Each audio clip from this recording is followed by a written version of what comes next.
Dans cette série d'épisodes consacrés à notre hall d'entrée et notre escalier, nos efforts touchent bientôt à leur fin. Il nous reste à faire les finitions de la toilette et poser l'électricité avec les interrupteurs, les prises de courant et l'éclairage. Dans les précédents épisodes de cette série, vous avez pu découvrir comment prendre en main votre hall. Nous disposions d'une pièce dénudée et avons débuté en plaçant un plafond, ce que nous avons réalisé à l'aide de plaques de plâtre sur un latage. Les jointures et trous de vis ont été calfeutrés et poncés, puis nous avons posé aussi bien sur les murs que sur le plafond un papier peint intissé. Par-dessus, on a ajouté une couche d'apprêt et 2 couches de peinture. Une fois les murs prêts, nous avons attaqué le plancher. Nous avons posé un revêtement en PVC. Nous avons aussi pensé au casier pour les compteurs et l'électricité. L'escalier a été installé professionnellement parce que là, il faut l'expérience adéquate. Par contre, nous avons placé les portes nous-mêmes. Et dans cette dernière partie, nous avons encore de quoi faire, puisque nous devons encore complètement installer les commodités. L'éclairage aussi doit être placé et connecté, et puis évidemment, le tout doit être fonctionnel. Enfin, on place aussi une sonnette ainsi que le numéro de la maison. Nous commençons par la plus petite chambre. Le réservoir de chasse à encastrer y était déjà placé avec les conduites d'arrivée et d'évacuation. Nous plaçons ici une toilette douche et nous prévoyons donc également un tuyau supplémentaire pour l'alimenter en eau. Pour des toilettes douches, vous devez également prévoir un câble électrique. Nous recouvrons le cadre avant de pouvoir placer nous-mêmes la porcelaine. Tout d'abord, nous commençons avec un cadre en MDF. Mesurez le tout et réalisez un plan. N'oubliez pas d'indiquer où des ouvertures devront être faites pour percer vos conduites. Ensuite, sciez l'ensemble. Pour les ouvertures, le plus facile sera avec une scie sauteuse. Une fois tout scié, vous pouvez essayer. Le tout est scié correctement. Vous pouvez ensuite coller le MDF sur le cadre du réservoir de chasse à encastrer. Utilisez un kit polymère. Il adhère aussi bien au métal lisse ou au plastique de votre cadre qu'aux plaques MDF. Vous n'aurez même pas à utiliser des clous ou des vis supplémentaires.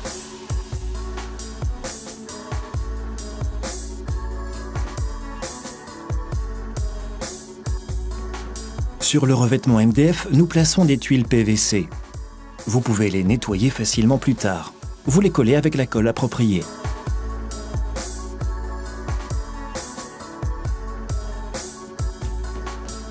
Réalisez des ouvertures aussi bien autour de l'endroit où les tuyaux sont prévus qu'autour de l'endroit où viendra le bouton.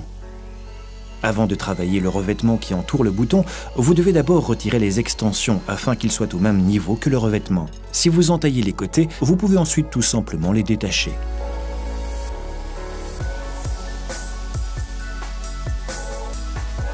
Nous posons aussi des tuiles sur la partie supérieure. Pour la transition entre les deux, nous la recouvrons avec un profilet d'angle en aluminium. Vous pouvez ensuite fixer la toilette. Tout ce dont nous avons besoin se trouve dans l'emballage, en plus d'un manuel. Et nous allons certainement l'utiliser.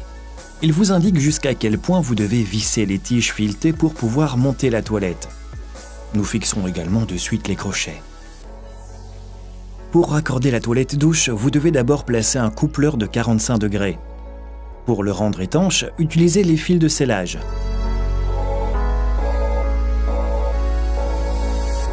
Vous ajoutez dans le coude le flexible qui assure l'alimentation de la toilette douche. Il est déjà équipé avec un joint en caoutchouc, il n'est donc plus nécessaire d'ajouter un fil d'étanchéité. Avant de pouvoir accrocher la porcelaine, vous devez encore réaliser le couplage PVC pour l'alimentation et la sortie de l'eau de la toilette. Elles sont trop longues et vous devrez ici les faire sur mesure. Mesurez d'abord jusqu'où vient le revêtement et indiquez-le sur la conduite. Insérez alors le tuyau dans les toilettes et marquez également jusqu'où la toilette arrive. Mesurez alors la distance entre vos deux indications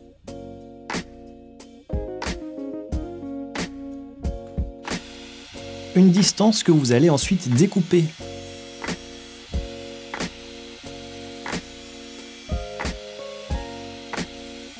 Et en arrondissant la conduite à son extrémité, vous parviendrez plus facilement à la glisser dans l'ouverture.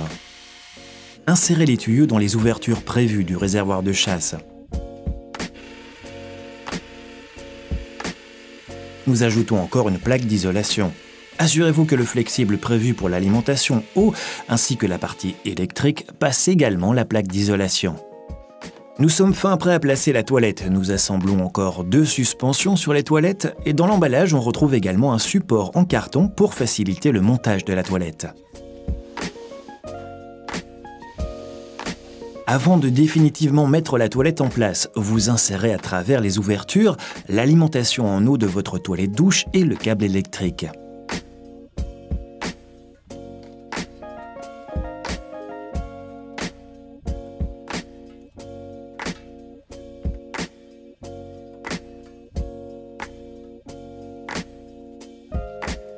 Faites alors glisser la toilette à sa place définitive. Dessous, il y a un boulon à serrer pour fixer la toilette. Vous pouvez ensuite retirer le support. Vous devez encore effectuer le branchement électrique pour le fonctionnement de la toilette douche. Raccordez le câble prévu dans le boîtier de la toilette douche. Ce n'est pas difficile. Vous connectez simplement ensemble les fils de couleurs similaires. N'oubliez pas ensuite de refermer le boîtier. Vous pouvez le cacher sous la toilette.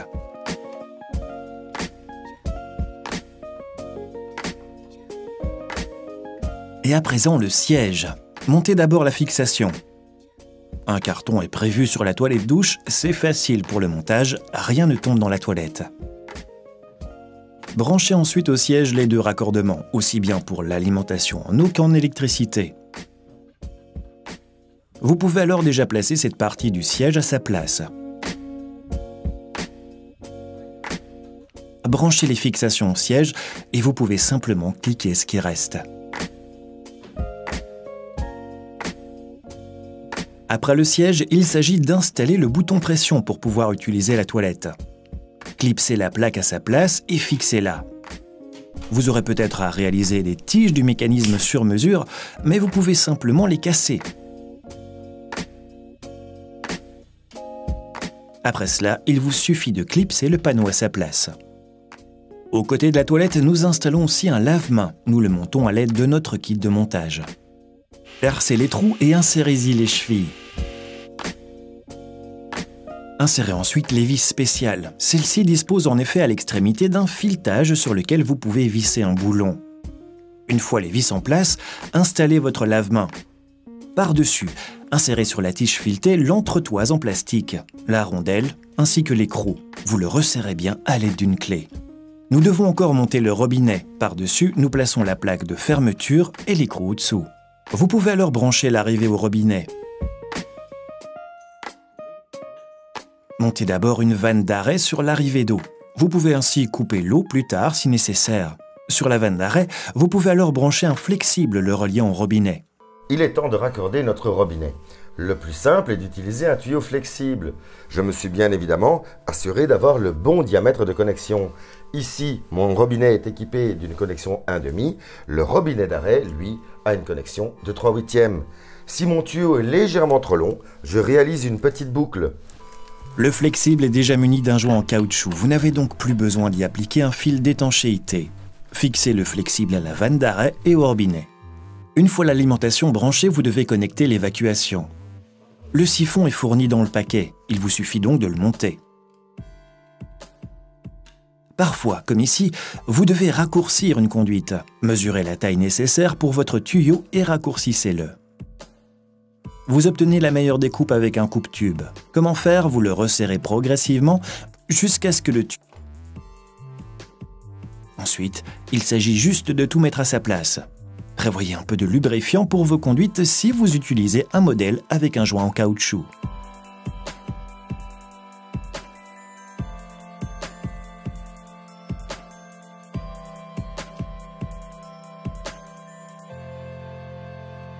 On prévoit encore quelques accessoires autour de la toilette. Nous accrochons ici un porte-papier toilette. Près de la toilette douche, nous plaçons la télécommande pour l'activer. La plupart de ces accessoires se fixent avec des chevilles et des vis. Mettez la plaque de montage à sa place et marquez où vous avez besoin de percer. Forez et insérez les chevilles. Vissez ensuite le tout. Nous installons aussi une brosse à toilette ainsi qu'un crochet pour la serviette. À présent que la toilette est en ordre, nous pouvons entamer la dernière des tâches de notre liste et ainsi achever notre chambre. Mais d'abord, nous allons faire quelques achats. nous avons encore besoin d'un numéro de maison, et là nous avons l'embarras du choix. Un choix difficile, mais en fin de compte, nous avons pu choisir. Tout d'abord, on place le bouton de notre sonnette. Le câble est déjà fourni, il ne s'agit donc que d'effectuer la connexion. Commencez par le manteau le plus externe de votre câble. Regardez alors où la sonnette devrait venir et indiquez où sont les fixations. Insérez déjà le câble pour être sûr qu'il ne sera pas par la suite dans le chemin. Nous découpons le fil de terre dont nous n'aurons pas besoin. Insérez les chevilles dans le mur et vissez la sonnette. Puis nous perçons ensuite à nos indications.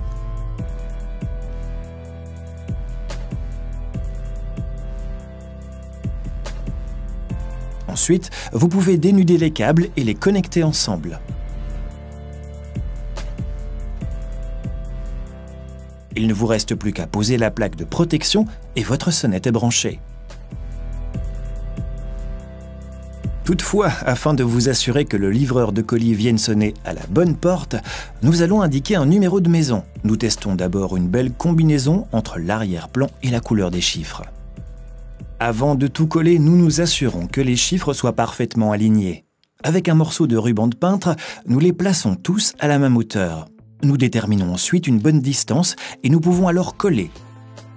Pendant le collage, on vérifie bien évidemment qu'il reste joliment droit. Nous avons également acheté un kit de fixation pour les chiffres. Vous percez les trous et insérez les chevilles correspondantes. Avec les entretoises, votre numéro de maison ressort un peu du mur, ce qui ressort mieux à l'œil nu. Vissez tout. Vous cachez ensuite les vis avec une plaquette. Nous devons encore installer le mécanisme de sonnette à l'intérieur. Ici aussi, le câblage a déjà été prévu lors de l'installation de l'électricité. Il vous suffit donc de le brancher. Le fil de terre se recouvre, vous n'en avez pas besoin, et le fil de phase et le neutre se connectent à la sonnette elle-même. Vous clipsez simplement la plaquette par-dessus. Pour des raisons de sécurité, je place certainement un détecteur de fumée dans mon hall d'entrée et dans mes couloirs. Je vais donc en placer un ici le plus haut possible au rez-de-chaussée. J'en placerai également un près des portes des chambres. Pour placer un tel détecteur de fumée, commencez par le tester. Il y a un bouton de test pour voir s'il fonctionne. Le meilleur endroit pour placer un détecteur de fumée, c'est le plafond. Évitez de le placer dans un coin, préférez plutôt le milieu. La fumée ne s'accumule pas dans les recoins. Accrochez-en un à chaque étage.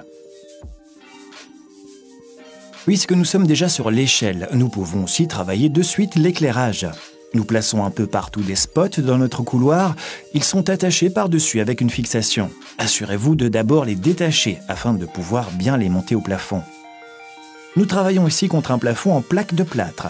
Nous utilisons donc également des chevilles adaptées pour attacher nos spots. Si le support semble fixe, vous connectez les fils, vous les décapez et les insérez dans le serre-fil de la lampe. Étant donné que les spots sont ici en paire, vous devez connecter 2 fils de terre, 2 fils de phase marron et 2 câbles neutres bleus. Vous pouvez ensuite fixer le spot à l'aide de vis sur le côté. À l'étage, nous montons un spot au-dessus de la piste dans le couloir. En bas, dans le hall d'entrée, nous assurons assez de lumière en montant une armature capable de contenir jusque 4 spots. Bien sûr, nous plaçons dans chaque luminaire une ampoule LED. Elles vont durer plus longtemps et consomment beaucoup moins d'électricité. À présent que les lampes sont accrochées, nous les rendons fonctionnelles. Je m'apprête maintenant à raccorder une lampe et son interrupteur. Cette lampe aura un interrupteur unique. Pour ce modèle, je peux donc constater que des fils viennent d'en bas et ils vont directement au compteur. Les fils qui viennent d'en haut vont directement à la lampe. Je vais donc raccorder ensemble le jaune et le vert, la terre, mettre également ensemble les 2 bleus et je pourrai ainsi provoquer l'interruption du courant en branchant les 2 brins ensemble sur mon interrupteur unipolaire.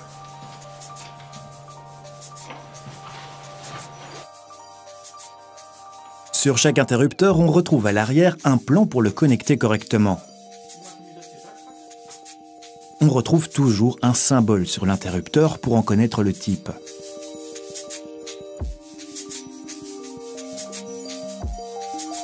Le câble de phase qui vient de votre compteur électrique se fixe sur la connexion avec la lettre L. Le fil de phase brun qui va vers la lampe vient dans l'ouverture avec le numéro 1.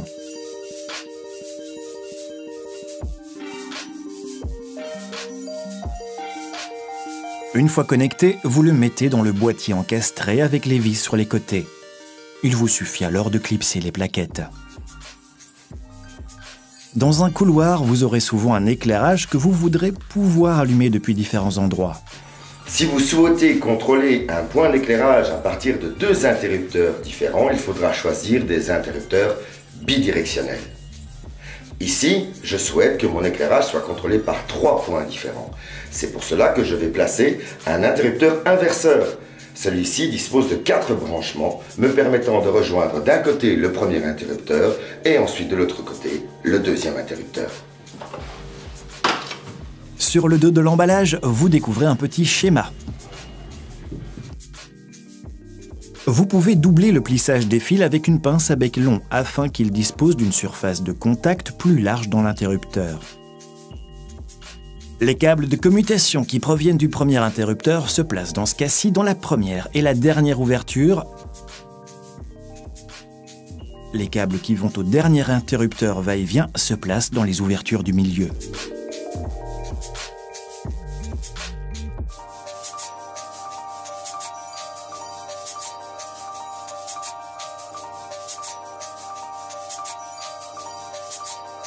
S'ils se bloquent correctement, vous pouvez alors les fixer dans la prise.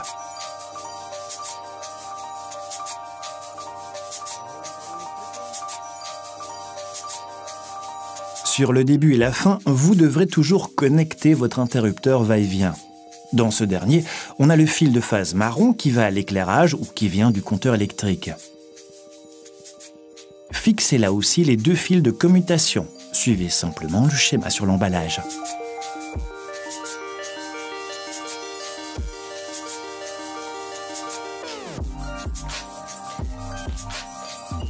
Les prises de courant aussi se connectent. Là, le fil de terre doit venir au centre et les fils marron et bleu sur les côtés. Prenez toutefois l'habitude de systématiquement les placer de la même façon, par exemple le fil de phase bleu toujours sur la droite.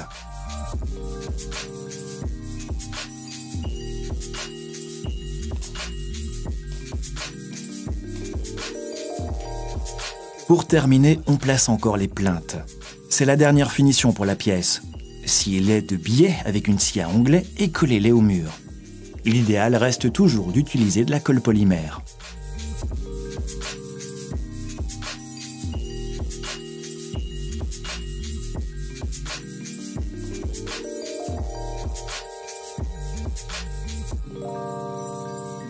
Pour occulter une extrémité, par exemple à l'escalier, découpez un petit morceau de billet et collez le contre. C'est la plus belle manière pour obtenir une jolie finition.